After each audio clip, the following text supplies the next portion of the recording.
Hello student, welcome to my YouTube channel. आज का topic है व्यक्तित्व के घटक।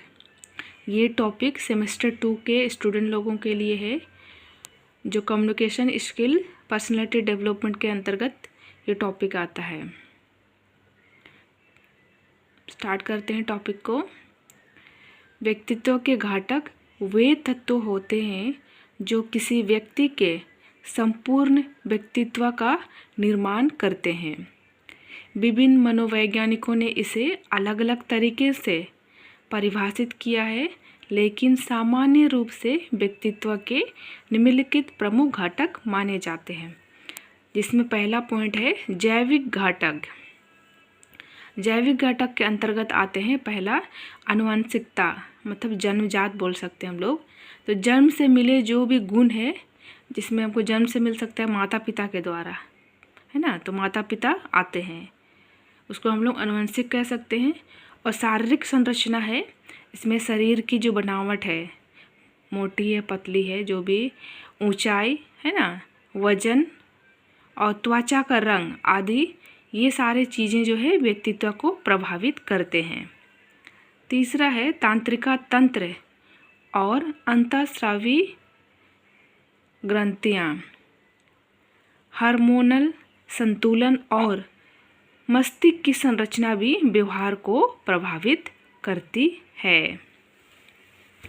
दूसरा पॉइंट है मनोवैज्ञानिक घटक, जिसमें पहला है संवेग, या इसको इमोशंस भी कह सकते हैं।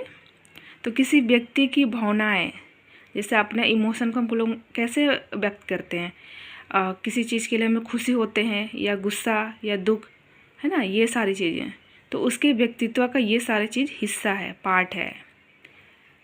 उसी का अंतर्गत दूसरा है प्रेरणा, मोटिवेशन बोल सकते हैं। तो व्यक्ति की इच्छाएं, आपकी जो भी इच्छाएं हैं और लक्ष्य से उसे आगे बढ़ाने के लिए प्रेरित करता है। मतलब आपकी जो भी इच्छा है तो उसको प्राप्त करने के लिए आपको मोटिवेशन जो मिलता है। नेक्स्ट है बुद्धि। तो बुद्धि मतलब व्यक्ति की जो सोचने समझने की, और फिर कोई भी चीज़ को, फिर कोई लोग तुरंत समझ जाते हैं, तुरंत नहीं समझते हैं। और किसी चीज़ मतलब कोई टॉपिक दिया जाए तो उसको पूछा जाए क्वेश्चन तो लोग तुरंत जवाब दे पाते हैं, जल्दी सोच पाते नहीं सोच पाते, और फिर निर्णय लेना। तो ये सारी क्षमताएं, ये सारा चीज़ हम लोग बुद्धि के अंतर्गत, मतलब बुद्धि से हम लोग करते हैं।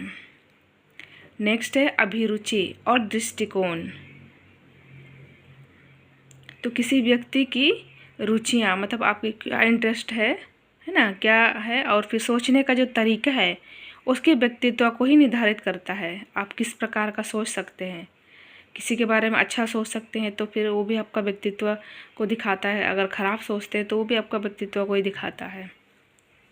नेक्स्ट तीसरा है सामाजिक घटक।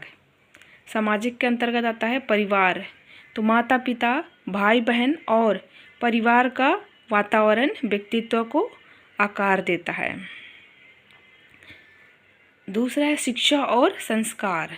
तो शिक्षा और समाज से मिले संस्कार भी व्यक्ति की सोच और व्यवहार पर प्रभाव डालती है। तीसरा है सांस्कृतिक प्रभाव।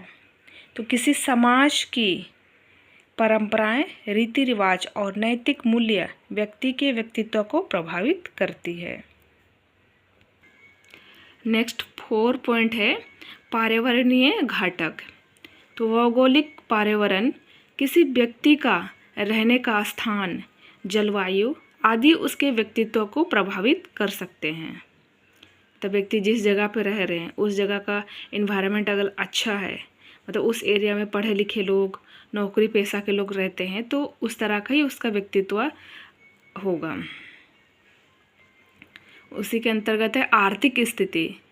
गरीब या संपन्नता का प्रभाव व्यक्ति के सोचने और व्यवहार करने के तरीके पर पड़ता है। मतलब आपका आर्थिक स्थिति किस प्रकार है वो भी दिखाता है कि आप उसके अकॉर्डिंग किस प्रकार किसी के साथ व्यवहार करते हैं। सामाजिक समूह। तो दोस्तों, सहकर्मियों और समुदाय का प्रभाव भी व्यक्ति के व्यवहार पर पड़ता है। नेक्स्ट 5th पॉइंट है व्यक्तित्व के आंतरिक घटक, जिसमें पहला है अहम यानी ईगो बोल सकते हैं इसको, यथार्थवादी दृष्टिकोण और तर्कसंगत सोच, इदम मूल प्रवृत्तियां और इच्छाएं, सुपर ईगो नैतिकता और आदर्शों पर आधारित आत्मसंयम। तो ये तो रहा व्यक्तित्व के प्रमुख घटक। अब निष्कर्ष में हम लोग देखेंगे कि इन सभी घटकों के मिश्रण से ही, मिलने से ही एक व्यक्ति का अद्वितीय व्यक्तित्व बनता है।